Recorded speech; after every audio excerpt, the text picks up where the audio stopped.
Good to be back with you guys. We had a good last couple of weeks. As you saw today, eight or nine third reads, a whole host of, I think, good stuff. Senator Lichtenmeyer's public safety bill that was a lot of the stuff that we tried to do last year in the bill that got vetoed, cleaned that up, make sure we got it right. Get that over to the House. The property tax fix, I think some good economic stuff that we're working on. Good to see a few things get through the pipeline. We'll talk education next week. There's some other things that I'm sure will come up. We brought in another, I want to say 18 or so bills today, so the calendar is getting full, and the priorities, we're trying to get as many of them in to Senator O'Loughlin's hand as possible. So we will have one more week, get us ready for spring break, and then post spring break, obviously, we'll have the budget and FRA and some of those things that we know are out there that we're going to have to get accomplished. But good couple weeks. I'll take questions. Budget and FRA are after spring break? Well, the budget definitely is. FRA, I would assume that's obviously a Senator O'Loughlin question. But I like to say that. About next week. I think we'll talk education. I've had enough conversations with her to know that probably is going to happen.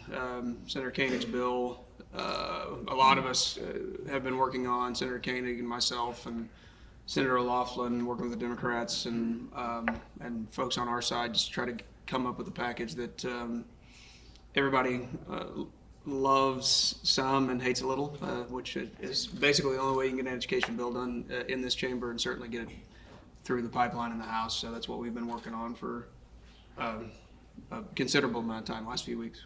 Second read a bunch of House bills today. Any of them sticking out your mind, stuff you want to get done earlier rather than later? I didn't really focus a whole lot on the content. I know they sent over the Planned Parenthood bill, which I know is a priority of ours. I think they sent over some election stuff, and yeah, we'll get those into committee and let our chairman take their time and put their stamp of approval on those, and we'll go from there. The rumor on the other side of the building is they're going to load up, was the word, the IP bill that you guys sent over. Okay. They're gonna add everything back in, they're going to add everything they possibly can. Is there a path for IP a different way in the Senate? Well, I mean, there's always a path for everything until May, whatever, 17th or whatever our last day is this year. So, some of that stuff always depends on timing, and I don't know when they plan to send that over. I'm not going to speculate as to what's possible or not until we see what's in it, but we'll take it as it comes. Was the education bill ever going to come up this week? We had talked about it. Yeah, I think we felt like we were getting close, and then some stuff yesterday. Senator O'Loughlin made the decision to scrap it, and I think we'll try that again Monday or Tuesday would be my guess. Was there a specific hang up that prevented it from coming up? That would probably be a Cindy question. So. Which bill sponsor do you expect to call their bill? Senator Trent or Senator Koenig's ESA bill? Hopefully Senator Koenig. I think he and I have been working together, and certainly he'll be the one that we trot out next week. I have to ask the Britt Reed question, since we've seen a lot of pushback from Republicans. Governor Parson commuted a sentence last week.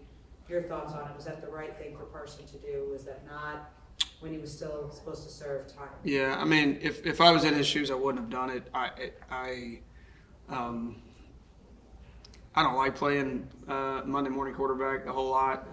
Clearly, the governor is in the position to make the decision. All I can say is that if I was in his position, I wouldn't have done it. Well, why not?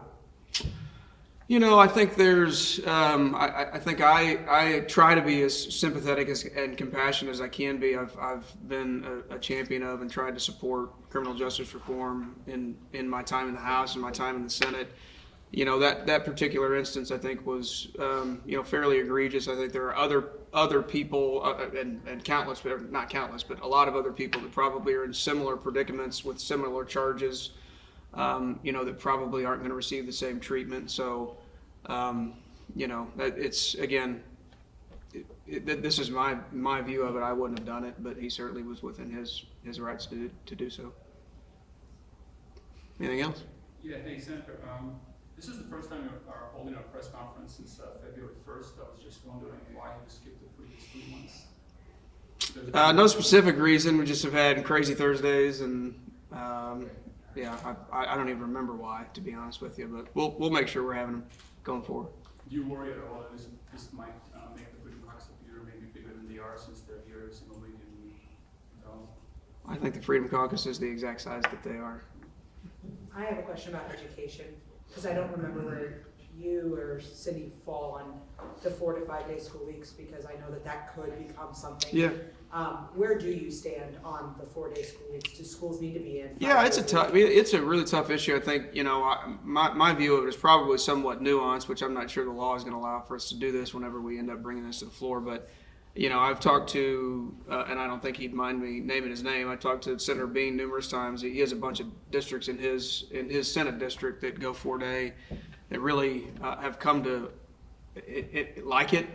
Parents have become comfortable with it. It gives them an extra day for kids to do recreational stuff if they've got sports, and there's just been a number of instances that he's and examples that he's been given that would say that works well where they are. Harrisburg and Boone County was one of the first districts to go 4 day, and did it, I think, to some degree for financial reasons.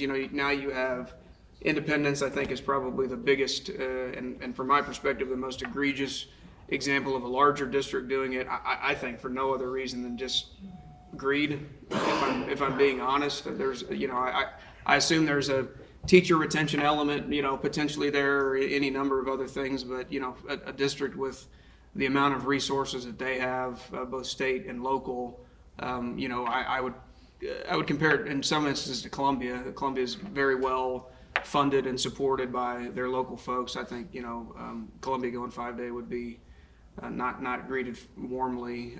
So there's some nuance there. Where we end up from a public policy perspective is going to really depend on the will of the Senate. And trying to figure out is there a way to account for the differences between rural and urban Missouri in that public policy or not. But I know it's a priority of a lot of folks, and it's certainly part of the conversation.